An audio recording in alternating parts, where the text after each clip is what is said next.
नमस्कार दोस्तों, मैं तुषार गोदारा एक बार फिर आपका स्वागत करता हूं अपने YouTube चैनल क्रैकर्स अड्डा पर।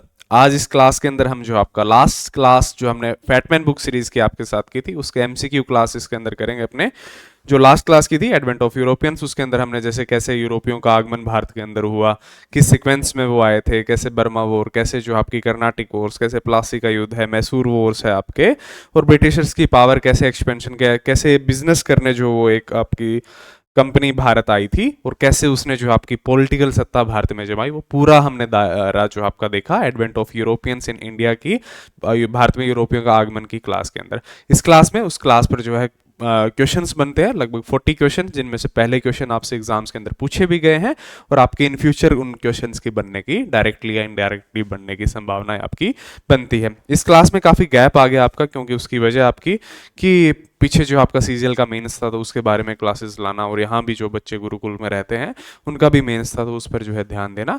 तो अब आगे दोबारा जो आपकी क्लासेस कंटिन्यू होंगी। तो चलिए स्टार्ट करते हैं बिना किसी देरी को जो है आपका इस क्लास को। इसमें जो आपका फर्स्ट क्वेश्चन है आपका, who was the first European to reach India by sea route. कौन सा जो है आपका यूरोपियन था जो पहले सी रूट समुद्री मार्ग से भारत जो पहुंचा था। तो उसको एक तो किस जैमोरिन किंग के बारे में, जो कलिकट राजा था जैमोरिन किंग, उसके टाइम पे पहुंचा था, और उसका नाम क्या था पर्सन का हमने पढ़ा था क्लास में। तो उसका नाम था वास्को डी गामा, जो है आपका ऑप्शन नंबर बी इसका का राइट हो जाता है। नेक्स्ट आपका, Vasco da Gama reach Calicut in 1498 during whose rule.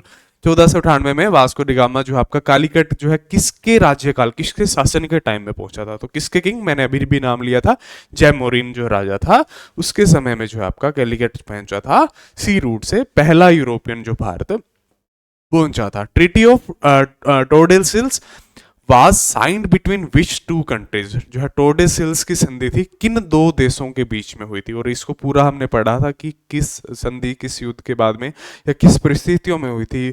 उसके बाद में ब्लू वाटर पॉलिसी आई थी या कौन सी पॉलिसी को लॉन्च किया गया था। तो आपका किस दो देशों की बात की तो स्पेन और पुर्तगाल के बीच में ये संधि हुई थी आपकी टोरडेल्सिल्स, जो आपका ऑप्शन नंबर 20 का। तो अगर इसको पूरा देखना है तो MCQ में दोबारा रिपीट नहीं करवाऊंगा, उस पीछे की क्लास को आप जाकर देख सकते हैं, जिनसे आप इजीली इन सभी के सभी आंसर को टिक कर सकते हैं। वो was the fast Portuguese viceroy of India. Bharat का प्रथम पुर्तगाली वायसराय कौन था। तो कौन था आपका, फ्रांसिस्को डी अल्मेडा जो है आपका भारत का प्रथम पुर्तगाली वायसराय। पुर्तगालीज आए थे तो उनका वायसराय पहला कौन नियुक्त किया गया था भारत में, तो वो कौन सा, फ्रांसिस्को डी अल्मेडा। जिसने कौन सी पॉलिसी लॉन्च की थी, ब्लू वाटर पॉलिसी को लॉन्च करने वाला भी कौन था, अल्मेडा था। नेक्स्ट अपने बात करते हैं blue water policies associated with whom. Blue water नीति किससे संबंधित थी, तो इसको भी अभी मैंने बताया आपको, अल्मीडा से संबंधित थी आपकी कौन सी संधि, ब्लू वाटर पॉलिसी, जो आपका पुर्तगीज भारत आए थे और आपका उसके बाद कैसे कैसे जो है उन्होंने भारत के अंदर शासन किया था उसके बारे में जो आपकी पूरी ये संधि थी, और कौन पहला वॉइसराय था। वो कैप्चर्ड गोवा इन 1510। 1510 में गोवा पर किसने कब्जा किया, तो गोवा का पर कब्जे करने वाला कौन था 1510 के अंदर, अल्बुकर्क ने जो आपका गोवा पर कब्जा किया, कब, 1510 के अंदर, 1510 के अंदर। नेक्स्ट आपका Dutch east India company was formed in which year. Dutch east India company की स्थापना कब हुई थी, तो कब हुई थी इसकी स्थापना, 1602 के अंदर। और एक इस पे क्वेश्चंस बनते हैं कि आपका कब इन्होंने टेम्परेरी फैक्ट्री, कब इन्होंने परमानेंट फैक्ट्री को स्टेब्लिश किया भारत के अंदर, कब ईस्ट इंडिया कंपनी का फॉर्मेशन हुआ, कब रॉयल चार्टर इनको मिला। तो इन क्वेश्चंस का भी पूरा आपको जो है आपका आंसर चाहिए, तो किस क्लास को, लास्ट क्लास को अपनी देखेंगे फैटमैन बुक सीरीज की। First Dutch factory in India was set up at. भारत में डचों की पहली फैक्ट्री कहां स्थापित की गई, तो मसूलीपट्टनम के अंदर पहली डचों की फैक्ट्री। और किसकी, ब्रिटिशर्स की भी पहली टेम्परेरी फैक्ट्री जो स्टैब्लिश की गई थी वो भी मसूलीपट्टनम में। और ब्रिटिशर्स की पहली परमानेंट फैक्ट्री को कहां स्टैब्लिश किया गया था उसको आगे पढ़ेंगे। तो ये था डचों की पहली फैक्ट्री की स्थापना कहां, मसूलीपट्टनम में इसको स्टैब्लिश किया गया था। English east India company was formed in. अंग्रेजों की जो आपकी अंग्रेजी ईस्ट इंडिया कंपनी की स्थापना कब हुई थी, तो कब, 1599 के अंदर जो आपका इसकी स्थापना हुई थी। और उसके बाद में रॉयल चार्टर से इनको जो आपका बिजनेस करने का भारत के अंदर ग्रांट मिला था, तो वो किसने पास किया था, वो granted royal charter to East India company. East India company को चार्टर किसने दिया था, तो किसने, क्वीन एलिजाबेथ फर्स्ट ने जो आपका चार्टर के थ्रू इनको ट्रेड का परमिशन दी थी भारत के अंदर, किसको, ईस्ट इंडिया कंपनी को, जिसका फॉर्मेशन कब हुआ था, 1599 के अंदर। William Hawkins Hawkins visited the court of, William Hawkins किसके दरबार में गया था? तो किसके दरबार में? जहांगीर के दरबार में गया था। कौन? William Hawkins. Option number B आपका राइट आंसर। नेक्स्ट आपका question number 12, first permanent English factory was established at, अंग्रेजों की पहली स्थायी फैक्ट्री कहां जो है स्थापित की गई थी? तो कहां? ऑप्शन नंबर सी सूरत। और टेम्परेरी फैक्ट्री की बात करें तो कहां? मसूलीपट्टनम में जो आपको स्टैब्लिश किया गया था। तो ये था परमानेंट फैक्ट्री, स्थायी फैक्ट्री। तो कहां स्टैब्लिश की गई थी ब्रिटिशर्स की? आपका सूरत के अंदर। फिर आपका battle of Swally 1612 was fort between, Swally का युद्ध किन के बीच हुआ था? तो किन के बीच में हुआ था? ब्रिटिशर्स और पुर्तगीज के बीच में आपका स्वाली का युद्ध लड़ा गया था। कब? 1612 के अंदर, battle of Swally. Who defeated the Dutch in Battle of Chinsurah in 1759? एक तो चिनसुरा का युद्ध हुआ कब? 1759 के अंदर। चिनसुरा के युद्ध में डचों को किसने हराया था? तो किसने? आपका ब्रिटिशर्स ने जो आपका चिनसुरा के युद्ध में किसको हराया था? डचों को। जो कब लड़ा गया था? आपका 1759 के अंदर जो आपका लड़ी गई थी ये वॉर। कैमरा जो है शायद फोकस में दिक्कत कर रहा है।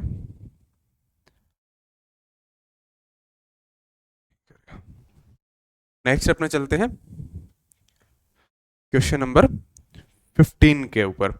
Battle of Colachel, battle of Colachel जो आपका वाज फोर्ट बिटवीन, कोलाचल का युद्ध किन के बीच लड़ा गया था? तो आपका ऑप्शन नंबर बी डच जो है त्रावणकोर है उनके, डच और त्रावणकोर किंग कौन थे? जो आपका उनके बीच ये लड़ा गया था, कोलाचल का जो है युद्ध लड़ा गया था। नेक्स्ट आपका question number 16, total number of Carnatic Wars, total कितने कर्नाटिक वॉर्स हुए थे? तो कितने कर्नाटिक वॉर्स के बारे में हमने पढ़ा था? टोटल 3 कर्नाटिक वॉर्स टोटल हुई थी। ऑप्शन नंबर बी इसका आपका राइट आंसर है। 3 कर्नाटक युद्धों के बारे में हमने पढ़ा था।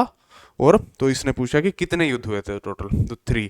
Who led the French in first 2 Carnatic wars, पहले 2 कर्नाटक युद्धों के अंदर जो है आपका फ्रांसीसियों का नेतृत्व किसने किया था? तो किसने? ड्यूप्लिक्स द्वारा जो आपका नेतृत्व किया गया था पहले 2 कर्नाटक में। किसका? जो आपका किसका नेतृत्व किया था इन्होंने? आपका फ्रेंच, फ्रांसीसियों का जो आपका नेतृत्व किया था। तो उस आर्मी को लीड कौन कर रहा था? ये क्वेश्चन आपका। Fast Carnatic war ended with, प्रथम कर्नाटक युद्ध किस संधि से समाप्त हुआ जो आपका? तो फास्ट कर्नाटिक युद्ध के बाद में कौन सी आपकी? ट्रीटी ऑफ एक्सला शापले की जो है आपकी संधि हुई थी। आपका ऑप्शन नंबर सी जो आपका इसका राइट आंसर है। किस युद्ध के बाद में? फास्ट कर्नाटिक वॉर जो प्रथम कर्नाटक युद्ध के बाद में, एक्सला शापले संधि। Battle of Wandiwash was part of, Wandiwash का युद्ध किस युद्ध का एक भाग था? तो थर्ड कर्नाटिक वॉर का एक पार्ट था। कौन? Battle of Wandiwash. नेक्स्ट आपका क्वेश्चन नंबर 20 की बात करते हैं। वो डिफीटेड फ्रेंच एट वांडीवोस, जो आपका वांडीवोस में फ्रांसीसियों को किसने हराया था? तो किसने? ऑप्शन नंबर सी आपका आयरी कोटे ने जो आपका वांडीवोस में फ्रांसीसियों को हराने का, जो आयरी कोटे ने जो आपका कार्य किया था, जो किसका पार्ट था? थर्ड कर्नाटिक वॉर का एक पार्ट था। First nawab of Bengal was, Bengal का पहले नवाब कौन थे? तो कौन थे? मुर्शिद कुली खान जो आपके बंगाल के पहले नवाब थे। क्वेश्चन नंबर 21 आपका बंगाल के पहले नवाब। और एक क्वेश्चन आता है कि आपका अंतिम बंगाल के जो है आपके स्वतंत्र नवाब कौन से थे? उसको भी आगे हम करेंगे। Golden Farman 1717 was issued by, 1717 का स्वर्ण फरमान किसके द्वारा जारी किया गया? तो किसके? फरूक सैयर के द्वारा इस फरमान को जारी किया गया था। कब? 1717 के अंदर। क्या कहा जाता था इसको? गोल्डन फरमान लॉन्च 1717। और किसके द्वारा? फरूक सैयर के द्वारा जो इसको लाया गया था, जारी किया गया था। नेक्स्ट आपका who was the last independent nawab of Bengal, Bengal का अंतिम स्वतंत्र नवाब कौन था? तो कौन था? सिराजुद्दौला जो है आपका बंगाल का अंतिम नवाब था आपका स्वतंत्र। और इससे पहले फास्ट नवाब के बारे में हमने पढ़ा था, वो कौन था आपका? बंगाल का प्रथम नवाब की बात करें तो मुर्शिद कुली खान था। नेक्स्ट आपकी बात करते हैं battle of Plassey was 14, Plassey का युद्ध कब लड़ा गया था? तो कब? 1757 के अंदर जो आपका, एक होती है 1857 की क्रांति और एक होता है 1757 में कौन सा? Battle of Plassey. तो ऐसे भी लिंक करके आप इसको याद करते हैं। वो betrayed Sirajuddaulah in battle of Plassey, Plassey के युद्ध में सिराजुद्दौला से गद्दारी किसने की थी? तो गद्दारी करने वाला उसका अपना सेनापति था। कौन? मीर जाफर, जिसकी गद्दारी की वजह से जो आपका पलासी के युद्ध में हार पाई थी किसने? सिराजुद्दौला ने, जो आपका अंतिम स्वतंत्र शासक या नवाब था। कहां का? बंगाल का। नेक्स्ट आपका battle of Buxar was 14, Buxar का युद्ध कब हुआ था? तो कब हुआ था? 1764 के अंदर जो आपका बैटल ऑफ बक्सर जो आपका लड़ा गया था। बक्सर का युद्ध 1764 के अंदर, जिसका कारण क्या था? आपका सिराजुद्दौला की जो आपकी अंग्रेजों के खिलाफ जो आपकी कार्रवाई थी, या बैटल ऑफ पलासी भी उसका एक रीजन था, उसको पूरा क्लास में हमने डिस्कस किया है। British commander in battle of Buxar was, Buxar युद्ध में अंग्रेजों के सेनापति कौन थे? तो कौन थे आपके? हेक्टर मुनरो थे जो आपके बक्सर युद्ध के अंदर अंग्रेजों के सेनापति। नेक्स्ट आपका 28 treaty of Allahabad was signed in, Allahabad की संधि जो आपकी कब हुई थी? तो कब? 1765 के अंदर जो आपकी इलाहाबाद की संधि उसको साइन किया गया था। नेक्स्ट आपका question number 29, diwani rights were granted to company for, company को दीवानी अधिकार किन क्षेत्रों को मिले? Option number C, Bengal, Bihar और उड़ीसा जो आपके उसके दीवानी राइट्स किसको मिल गए थे? कंपनी। जो आपका किसके, जो आपका इसी जो आपका इलाहाबाद की संधि थी इनके बाद ही जो आपका ये हुआ था कि बंगाल, बिहार और उड़ीसा तीन स्टेट्स के जो आपके दीवानी राइट्स किसको? कंपनी के हाथ में चले गए थे। नेक्स्ट आपका फाउंडर ऑफ मैसूर पावर वास, मैसूर शक्ति का संस्थापक कौन था?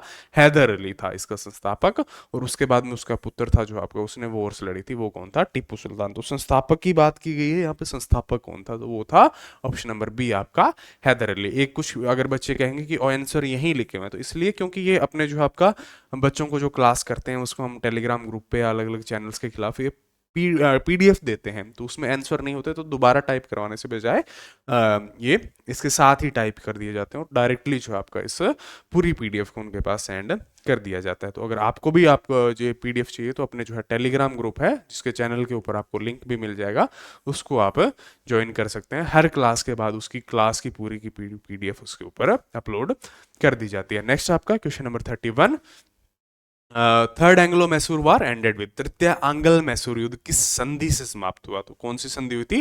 ट्रीटी ऑफ श्रीरंगपट्टनम, जो आपकी राजधानी भी थी आपका किनकी? इनकी जो है टीपू सुल्तान की राजधानी थी, और ये इसी युद्ध के बाद जो आपका ये अंत हुआ था, और ये संधि जो है इनके बीच में हुई थी, कौन सी? श्रीरंगपट्टनम की संधि जो आपकी। नेक्स्ट आपका Tipu Sultan was killed in, Tipu Sultan की मृत्यु कब हुई थी? तो ऑप्शन नंबर सी, किस युद्ध के दौरान हुई थी? आपका फोर्थ एंग्लो मैसूर वॉर के दौरान जो आपका हुई थी। इससे पहले जो आपका इसकी पिता हैदर अली की मृत्यु कैंसर के कारण सेकंड जो है युद्ध के बीच में ही हो गई थी। उसके बाद में टीपू सुल्तान ने युद्ध लड़े, और फोर्थ जो है एंग्लो मैसूर वॉर के दौरान इसकी मृत्यु के बाद ही जो आपका ये एंग्लो मैसूर जो आपका युद्ध समाप्त हुए और अंग्रेजी शासन वहां पर शुरू हो गया। नेक्स्ट आपका treaty of Amritsar 1809 was signed by, Amritsar की संधि जो है 1809 की किसने जो आप किन के बीच हुई है? तो ये किसके हुई थी? ब्रिटिशर के बीच में और आपका महाराजा रणजीत सिंह के बीच में।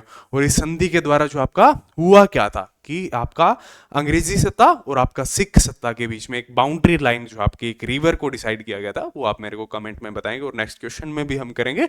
अमृतसर की संधि हुई कब? 1809 में। किसके बीच में? अंग्रेजों और किसके बीच में? महाराजा रणजीत सिंह के बीच में। और एक रिवर को जो आपका एक बॉर्डर डिसाइड किया गया इन दोनों जो आपका टेरिटरीज का एक हिसाब से, border between Sikh kingdom and Britishers was, Sikh साम्राज्य और अंग्रेजों की सीमा क्या थी? तो क्या? सतलुज रिवर, जिसको अमृतसर की संधि जो 1809 में हुई थी महाराजा रणजीत सिंह के बीच में, उसके द्वारा जो आपका इसको साइन किया गया था कि सतलुज रिवर जो है आपका एक सिख साम्राज्य और अंग्रेजी साम्राज्य के बीच में एक सीमा का कार्य करेगी। कौन सी नदी? सतलुज नदी।